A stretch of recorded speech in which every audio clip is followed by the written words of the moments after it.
Bismillahirrahmanirrahim. Assalamualaikum warahmatullahi wabarakatuh. Perkenalkan, saya Hansa Sudi Karimah dari kelas Ekonomi Syariah 19B.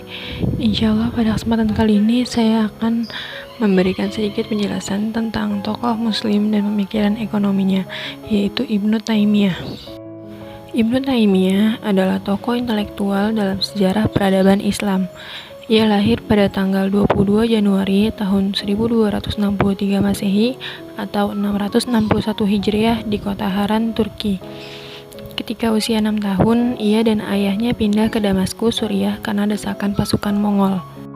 Saat tinggal di Damaskus, Ibnu Taimiyah segera menghafalkan Al-Quran dan menimba ilmu kepada sejumlah ulama dan ahli hadis di masa itu. Para tokoh intelektual Islam yang mengajarkan Ibnu Taimiyah pada masa tersebut sangat memuji semangat dan kecerdasannya. Tradisi lingkungan keilmuan yang baik ditunjang dengan kejeniusannya telah mengantarkan beliau menjadi ahli dalam tafsir, hadis, fikih, matematika, dan filsafat dalam usia masih belasan tahun. Selain itu, beliau juga terkenal sebagai penulis, orator, dan sekaligus pemimpin perang yang handal. Pada tahun 1282 Masehi, ketika ayahnya meninggal, Ibnu Taimiyah menggantikan kedudukan sang ayah sebagai guru besar hukum Hambali dan memangku jabatan ini selama 17 tahun.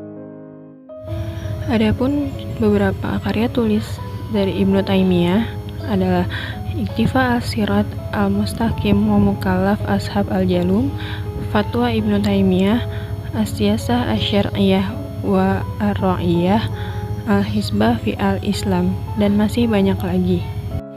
Karyanya yang berjudul Al-Hizbah fi Al-Islam, relevansinya tersebut masih terasa hingga saat ini. Buah pemikiran Ibnu Taimiyah itu telah diterjemahkan oleh Hizbah Center for Reform dan diterbitkan kembali dengan judul Hizbah Institusi Pengawasan Publik.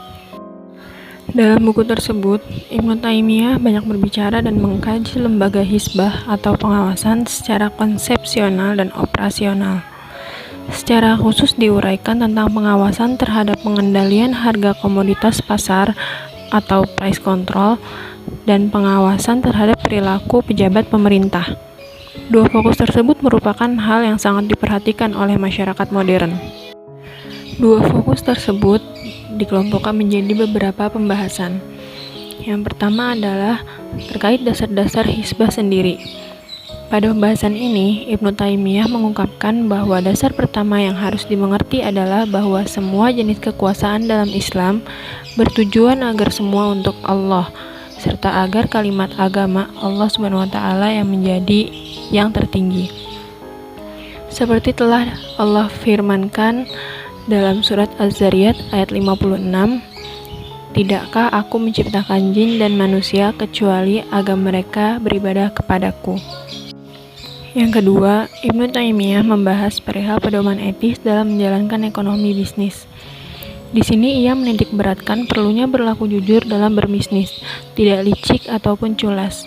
Sebab Allah berfirman, "Celakalah orang-orang yang berlaku curang, yaitu orang-orang yang apabila menerima takaran dari orang lain, mereka minta dipenuhi.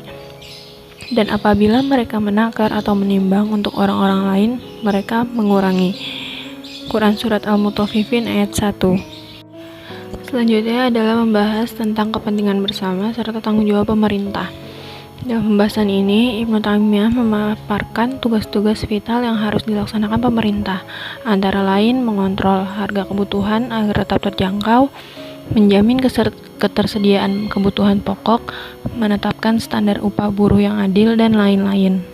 Pada pembahasan selanjutnya, Ibnu Taimiyah memperuncing lagi penjelasan tentang pengendalian harga agar tidak berbenturan antara kepentingan umum dan kepentingan pribadi. Dalam menetapkan harga, tingkat tertinggi dan terendah bisa ditetapkan, sehingga kepentingan dua pihak, penjual dan pembeli terlindungi. Ibnu Taimiyah tidak menyukai kebijakan penetapan harga oleh pemerintah jika kekuatan pasar yang kompetitif bekerja dengan baik dan bebas. Ia merekomendasikan kebijakan penetapan harga jika terjadi monopoli dan ketidaksempurnaan mekanisme pasar. Kajian pemikiran Ibnu Taimiyah menunjukkan kedewasaannya dalam berpikir tentang masalah ekonomi dan keseriusannya terhadap keadilan mengenai kebijakan yang berkaitan dengan masalah ekonomi. Cukup sekian yang dapat saya sampaikan. Kurang lebihnya mohon maaf. Wabillahi taufik wa hidayah. Wassalamualaikum warahmatullahi wabarakatuh.